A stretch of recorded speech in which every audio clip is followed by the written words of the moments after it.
Good morning, everybody.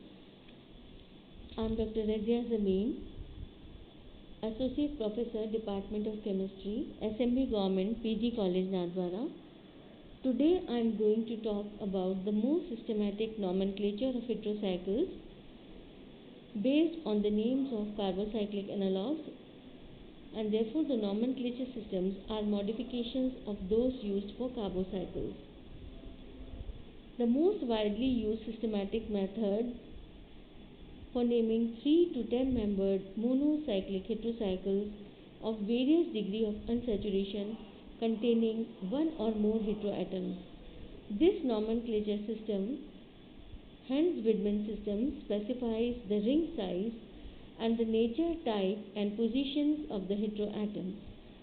The heteromonocycles are named by using the following revised rules of Hans-Widman nomenclature system. First, combination of prefixes with stem. The heteromonocyclic system is named by combining one or more A prefixes for 3 heteroatoms with a stem indicating the size of the ring. If the stem begins with vowel, the terminal letter A of the A prefix is dropped. Prefixes. The prefixes indicate the heteroatoms present in the heterocyclic systems. The prefixes for different heteroatoms are presented in table 1 in the preferential order. Now the heteroatoms are oxygen, sulfur, selenium, tellurium, nitrogen, phosphorus, arsenic, antimony, bismuth, silicon, germanium, tin, lead, boron and mercury, and their respective prefixes are also shown in table 1. The stems are also used to indicate the size of the ring and the saturation or unsaturation in the heteromonocyclic systems, which are summarized in table 2. The stems for 3 to 10 membered heterocycles, both for saturated and unsaturated heterocycles, are given in this table 2, which you have to learn.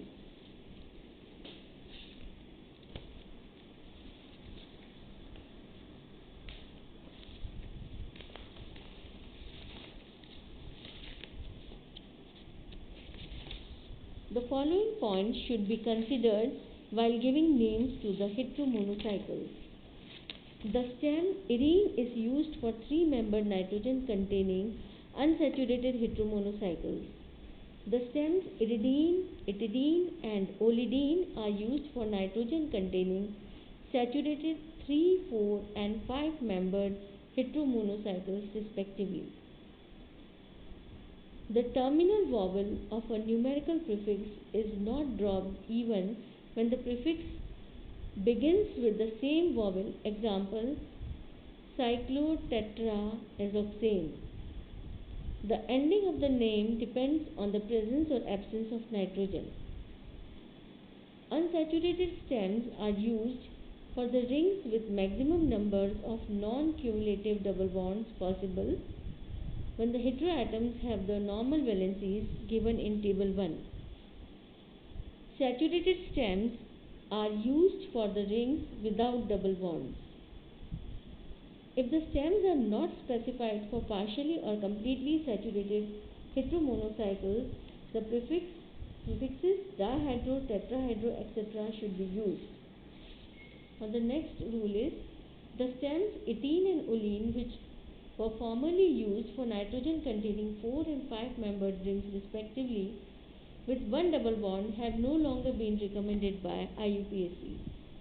The stems for 6-membered rings depend on the least preferred heteroatom in the ring, that is the heteroatom immediately preceding the stem. To determine the proper stem for a 6-membered ring, the following set containing least preferred heteroatom is selected: 6A, 6B, 6C. These are given in table 3. The stems indicating ring size 3, 4, 7, 8, 9 and 10 are considered to be derived from numerical prefixes, table 3. Now in the table 3, the stems syllables for different heterocyclic rings.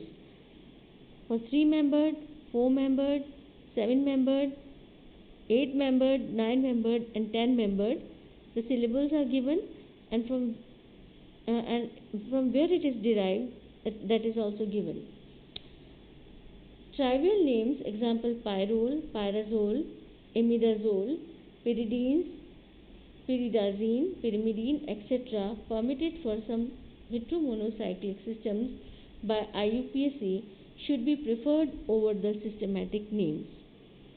So these are the few rules which are given by Hans-Widman system, and in the next lecture we shall study some examples for naming these heteromonocycles based on Hans-Widman system.